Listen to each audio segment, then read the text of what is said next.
শিশু ছিলা, মালাকুল মউত তাও তোমাকে ধাওয়া করছে, তুমি দৌড়াইয়া দৌড়াইয়া যৌবনে ঢুকছো, মনে করছো বাইচা গেছো। মালাকুল মউত তোমার পিছনে পিছনে আছে।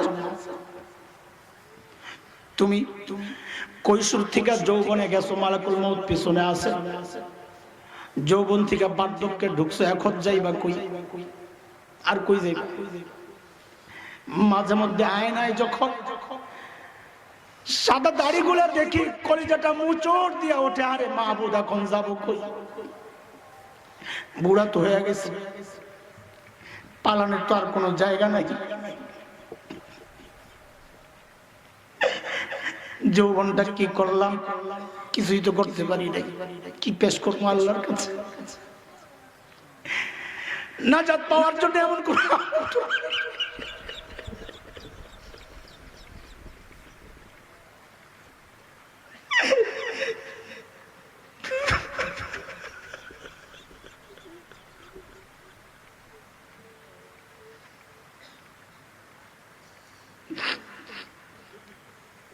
আল্লাহ যদি দয়া করে ছাইড়া দেয়, নাইলে বাচ্চার উপায় দেয়। তুমি কি কামাই করছো আমি জানি না, আমার তো কোনো কামাই নাই। রব যদি মালিক যদি মায়া করে ছেড়ে দেয়, মালিকের ইচ্ছা, আমল দিয়া নাজাত পাওয়ার কোনো রাস্তা নাই। কারণ এমন কোন আমল তো করি নাই। আল্লাহর কাছে দাবি নিয়ে বলবো, মাহবুব এই আমলটা করছি, আমারে ছেড়ে দাও। এমন কোন আমল তো আমার নাই। তোমার কি আছে আমি জানি না। এর যুবক, যদি না থাকে যাও যাও, দৌড়াও, যাও সেজদা দাও। যদি না থাকে যাও, দৌড়ায় যাও মার সামনে, বিনয়ের ডানাগুলা মেরে ধরো, জান্নাত বানাও।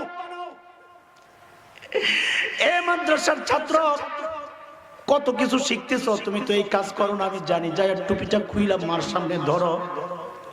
রব বলছেন এইভাবে করতে, ওয়াকফিদ লাহুমা জানাহাযুল্লি মিনার রাহমাহ।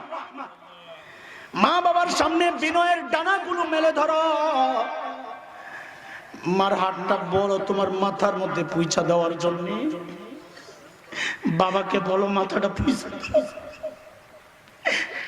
আর এমনি যদি মার সামনে নিজের শোয়া দিতে পারো, যাই আপনি নিজের বুকটার যদি মার বুকটার সাথে মিলাইতে পারো, খুদার কসম এর চেয়ে বড় রহমতের উপলক্ষ দুনিয়ায় আর কিছু নাই। যার মা নাই তাকে যা জিজ্ঞেস করো কত বড় নিয়ামত হারাইছে, আর তোমার থাকতে তুমি অবহেলা করতেছো যুবক। এই নিয়ামত তো আর পেইবা না, হারাইয়া গেলে। নিজের জান্নাত বানাও। যতদিন মা বাবা আছে, নিজের জান্নাত বানানোর সুযোগ কিন্তু তুমি পাইতেছো। হাত ছাড়া করো না।